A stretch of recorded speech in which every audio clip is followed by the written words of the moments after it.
I used to like Zeke, but time and time again, the guy is a disappointment. Zeke is not well loved. Shoulder into that, man. Like, if you're not going to be well loved, then be the bad guy. That's how you got to ruffle the feathers of the world champion. I love this kind of stuff. At the buzzer, and a 7-9-3 comes through on the decision. A horrible interference at the end of the heat. Zeke is such an incredible competitor. That's exactly why we do this tour.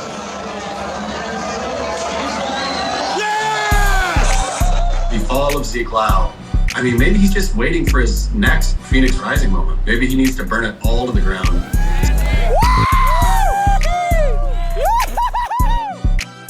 And Florence getting some revenge on Zeke Lau. It feels like Zeke Lau's run on the championship tour is going to come to an end. Due to a collision, but instead chose to paddle directly into Zeke's only line. The decision has been made. It is an interference, red on blue. I think the Ultimate Surfer could probably be put up at some point as the stupidest show ever made.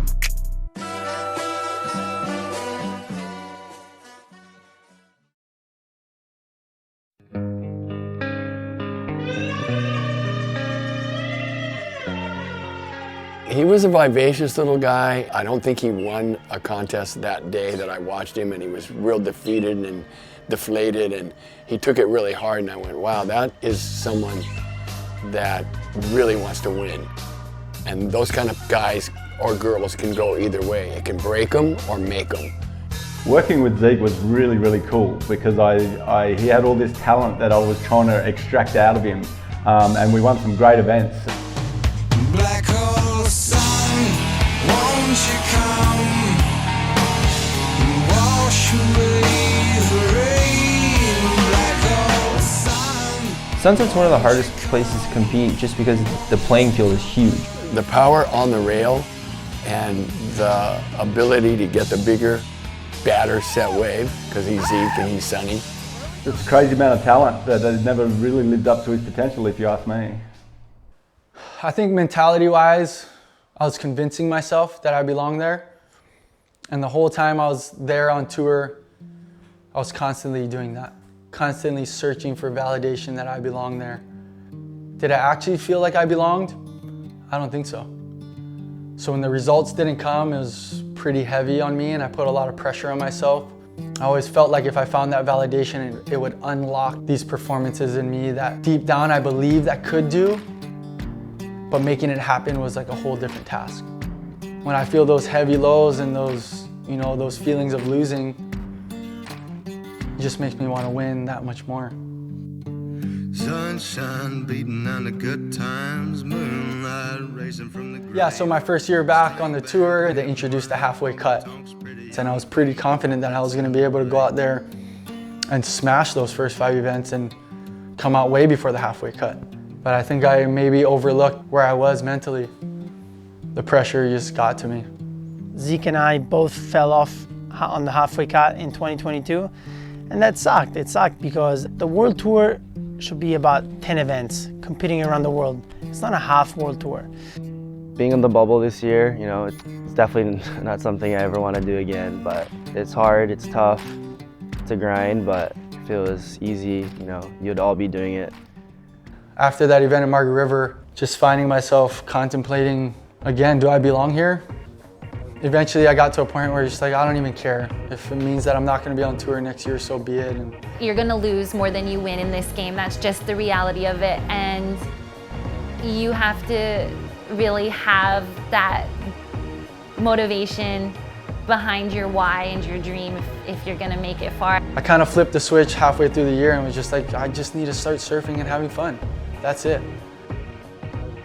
Eventually won the US Open and didn't make another heat after that. But that was enough for me to qualify again for the tour in 2023.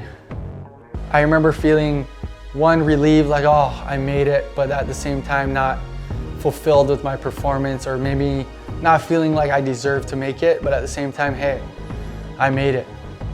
And I was gonna get another crack at the tour. Maybe a week after, I got a call from Quicksilver. My contract was up this year. Budgets are frozen. Basically, we can't support you next year.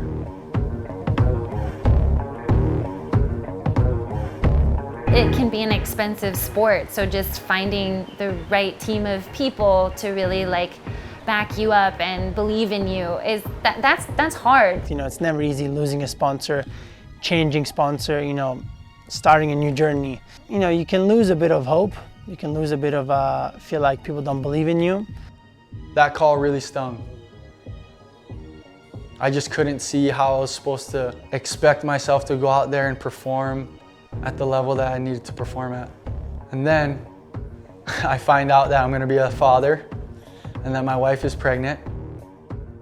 All the signs were just pointing towards maybe this isn't what you're supposed to be doing right now. Or maybe this isn't where, you know, you're able to showcase who you are and how you surf. So as this is happening, I'm preparing my mind for the next year on tour. And being a father, they call the Eddie on.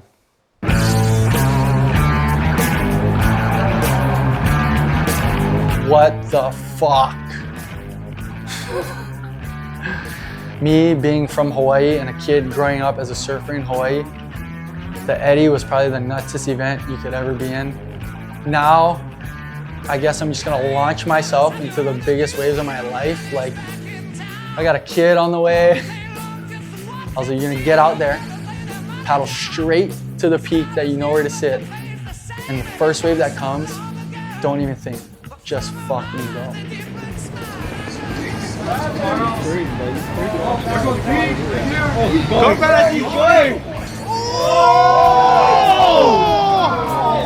That was Zeke. Oh my God. Just absolutely nose picked on a 30-foot wave and went somersaulting down the face for my first wave to start the event off. But I feel like that was the best thing I could ever did because survived that, and I was like, well, it's only up from here. Let's catch a couple fun waves. The best years of my life go by. Here I am alone and blue. Some people cry and some people die by the wicked ways of love. But I just keep on rolling along with the praise from the Lord above. People talking all around about the way you left me flat. But I came in and Seth freaking was running up the beach. He was just like, holy shit, that was nuts, bro. You got a perfect ride. And he had the only 10 in the event. He was absolutely sending it. He honestly caught me by surprise. I didn't think he had that really fucking animal in him. And that's exactly where you do it to prove everybody wrong, you know, when it's maxed out. Mamiya, 30-foot. That was like, he'd come full circle because we didn't do much Waimea. And it's not a competitive place really until the Eddie. Zeke, John, Bruce Irons, like they're not really Waimea guys, but they rode it like that's the only place they ever rode. I was baffled, like, oh my God. But that's what really gifted good surfers do.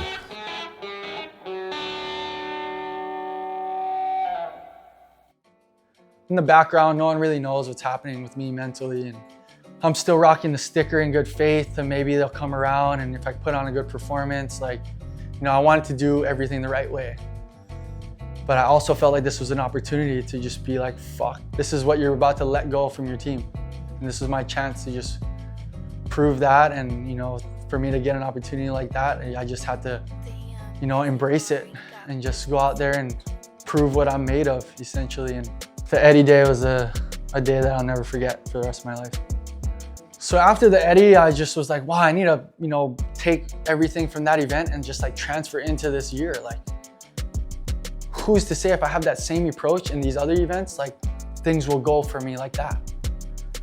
So I just try not to put so much expectation on myself and just go out there and just know I'm doing this because I love it. You know, the results will come if it's meant for me. And I know the game in the back of my head and I'll know the decision I have to make, but ultimately I want to do it with my surfing. You know, I went into the first few events of that year with that mindset, and I realized this really quickly that it's just a different level. Zeke stayed kind of out of the range of fire there. Zeke was looking at the left there and just went to try go, and Kyle was right in front of him, so ended up on the wrong side of Zeke. got the interference call. Scores coming through for Zeke Lau. 3.10, not enough. Kuio Young is beside himself. With the opener, Leo Fioravanti against Rio Waida. Wait a minute. This is a situation. We may have just seen a horrible interference at the end of the heat. So right after sunset, obviously, I'm pissed.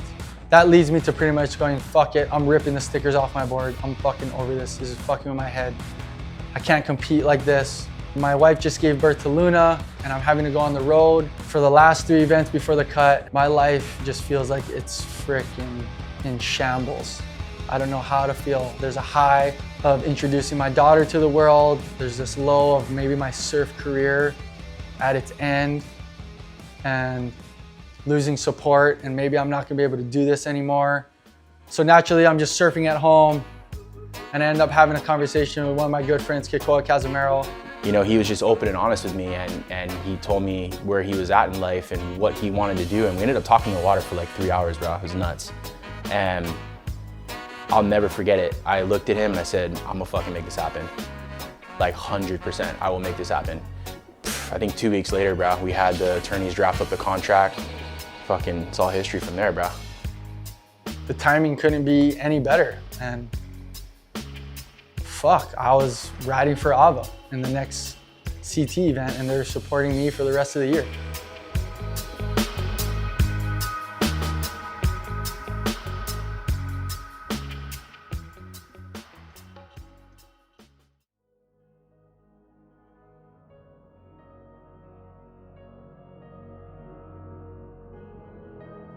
Before the Challenger Series event in Portugal, I just felt like that's not where I'm supposed to be. After a couple trips, having to be away from Luna for a few weeks, I think Zeke did a lot of reflecting at that time about whether this was worth it and whether this was really making him happy. So I just pulled out. I was over it. And it was the first time in my life where I said no to a surfing contest.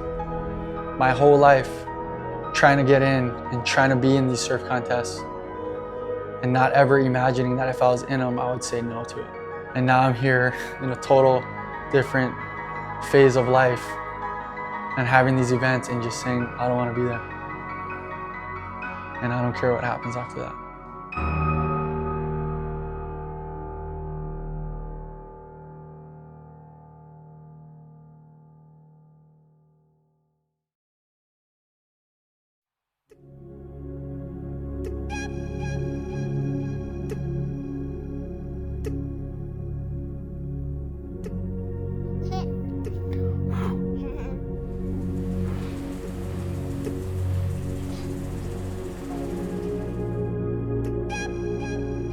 Having my daughter, Luna, has been the best thing that ever happened to me.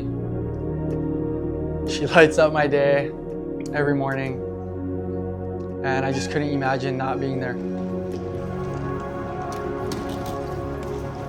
It's a love that I never imagined even exists. And not to say that it's not hard and it's not difficult and there's not things that I have to learn and grow in that aspect of my life. But the reward is so great, and it's so much different than the reward I was working for my whole life, which was only winning contests. That was the only reward I felt. This satisfaction of like, I'm doing everything right in my life. Where having my daughter, every day I wake up and she's happy and she's smiling and she's having a good day, like, that's a win for me now. I can just see how healing it is for him to take Luna surfing and grow his hair out and just relax. Zeke's so driven by his love for his family, which I respect so much about him. I don't think people know that Zeke's actually like, you know, he's one of the nicest humans. He's super giving, super caring for his friends and family. What inspires my style? Fucking Zeke Lau. I don't think he knows how much I really gravitated towards his style. And so everything that he did was like, I wanted to do it the same way. To me, Zeke is still, you know, the same guy. same, one of my best friends, and I hope maybe he'll make a comeback. He definitely can. He's one of the best surfers in the world still. Last week, Ala Moana, young, old, all kind guys.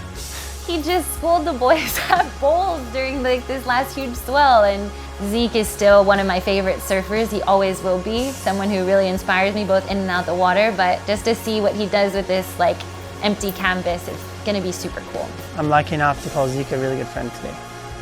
He's just, yeah, bro, he's an amazing person and an amazing human being, and I'm honored to support him and back him on, whatever it is that he wants to do in life. I'm so proud of where he's at right now. More than any victory that he's had or ranking on tour, I think that I'm more proud of him today than I ever have been, I think. What I really want is to just fall in love with surfing again and not be told how to do that and when I can do that. If I did that for the rest of my life, then I'd be a happy man.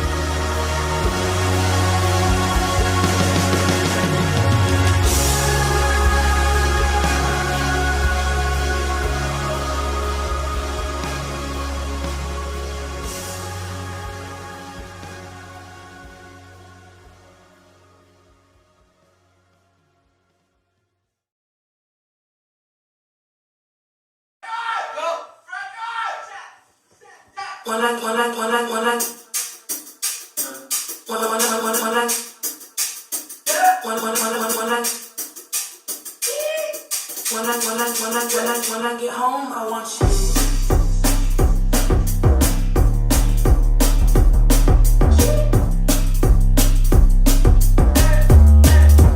Hello, I got places to be.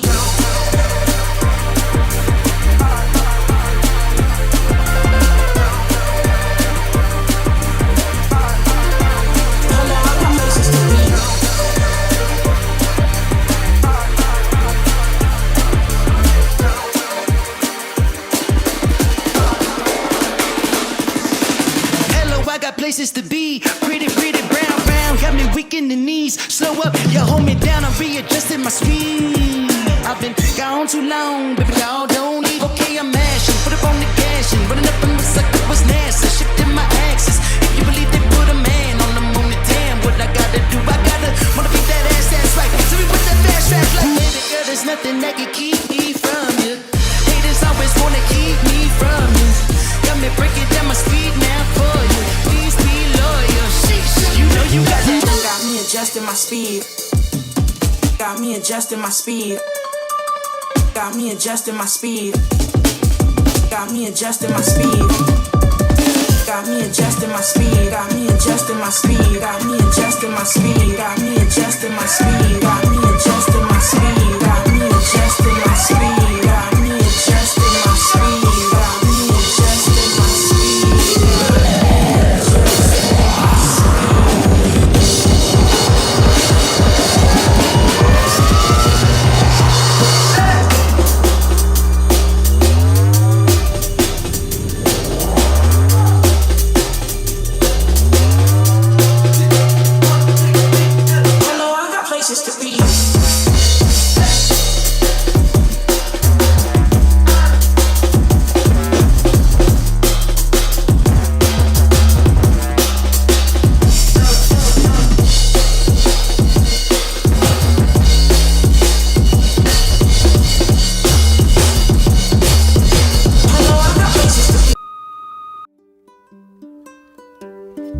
You may go,